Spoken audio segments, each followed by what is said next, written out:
ఈ యొక్క రైతు భరోసా కానీ రైతు బీమా కానీ తప్పనిసరిగా రైతు యొక్క అరగంట ఎక్స్ప్లెయిన్ చేస్తుంది. పనిచేస్తున్నాను. సుమారు 200 ఎకరాల భూమి నాకు రావాల్సింది.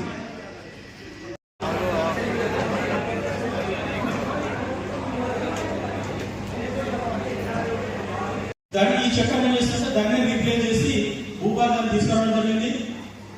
ఇక్కడ దీంట్లో ఇంతకుముందు నేను చెప్పిన మాత్రమే ఉన్నది. ఇప్పుడు దీనిలో ఒకటి ఏంటంటే ఆబాది మరియు ఇల్లు కానీ ఆబాది ఏంటంటే గ్రామ ఖండాలు, ఇల్లు, ఉదాహరణకి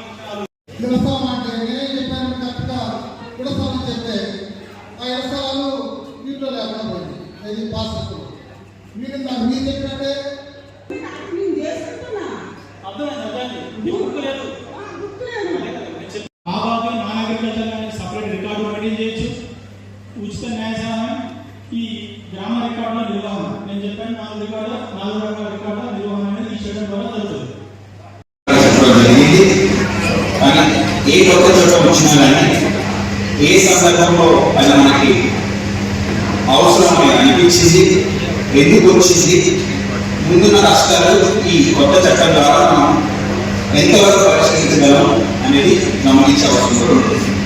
క్లుప్తంగా అందరికీ అంశాలు చెప్పాలంటే మొట్టమొదటిగా అందరికీ తెలిసిన మన రాష్ట్రంలో సర్వే అనేది అంటే భూమి కొలతలు హద్దులు ఎక్కడ స్థిరపడుతున్నాయనేది సర్వే అయిందే 1930, 1950 వరకు. అంటే సుమారు సర్వే అయ్యి మన రాష్ట్రంలో 100 సంవత్సరాల పైన గడిచింది.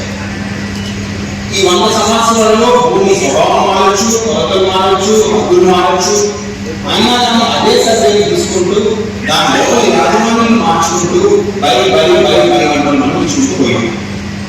ఇటువంటి పరిస్థితి ఉంటే మన భూమి కొలతలు తెలియనప్పుడు, కొనుగోలు వెళ్ళినప్పుడు వివరించుకోకుండా మనం వెళ్ళి అమ్మడానికి ప్రయత్నించినప్పుడు మన పట్టాకి మన కబ్జాకి సంబంధం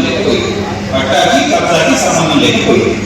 ఇందుకే మన గ్రామం వారికి చూసేది మిస్ మ్యాచ్ సర్వే నెంబర్ అంటాం. అంటే మన పట్టా అయిన సర్వే నెంబర్ 100, కబ్జా అయిన సర్వే నెంబర్ 120.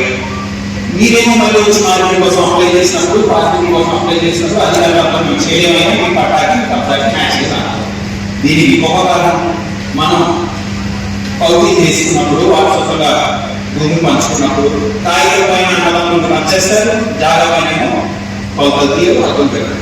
ఇది సంవత్సరాలు గడిచి విభేదాలనేది భూమిలో ఉంటాం. రెండోది అప్పుడు తెలుసుంటుంది. ఈనాటి కూడా కొన్ని మండలాల్లో చేస్తారు. కొలతలంతా మనం తీసింది గొలుస ద్వారా. ఒక గొలుస అంటే 100 మీటర్లు, 100 మీటర్లో 20 మీటర్లు ఉంటుంది.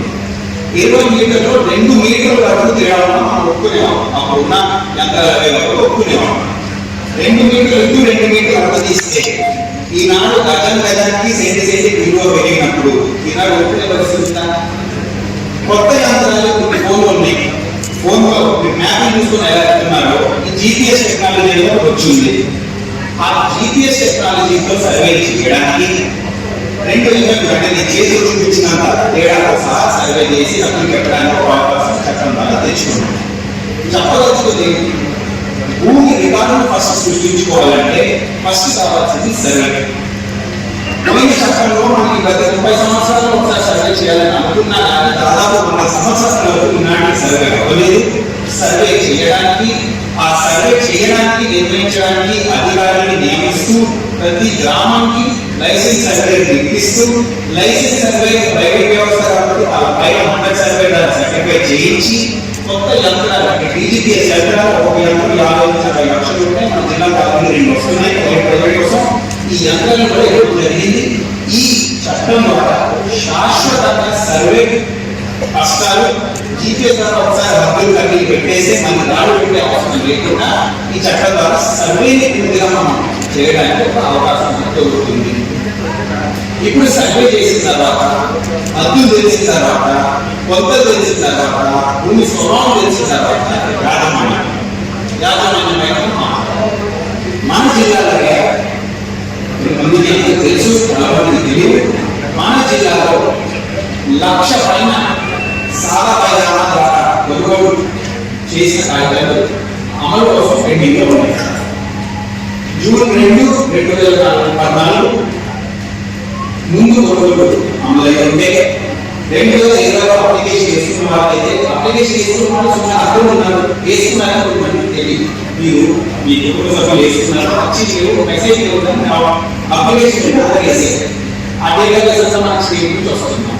సాగు పరిణామంలో ఉన్న తెల్ల కాగితాల ద్వారా కొనుగోలు చేసిన కాగితాలు కూడా అమలు చట్టం మీరు చాలా వరకు దళిత సమస్యలు అప్లై చేస్తున్నప్పుడు దాదాపు 50% అప్లికేషన్స్ ప్రైవేట్ చేసినా కానీ 50% మంది ఎందుకు వేడిలో ఉన్నారంటే సారా కాగితం సారా అమలు అయితే పచ్చబడడం రావడానికి. రెండోది మేజర్ ప్రాబ్లం మనకు వచ్చేసి వారసత్వంగా భూమి మనం పొందినప్పుడు కుటుంబ సభ్యులు అడుగుతుంటే అందరికీ ముందు శివగుణ మార్పులు చాలా ఉన్నాయి. ఈ కంపెనీ కూడా ఉంది, అందరికీ కూడా శివ మాట అమలు చేస్తే దాదాపు పోయింది.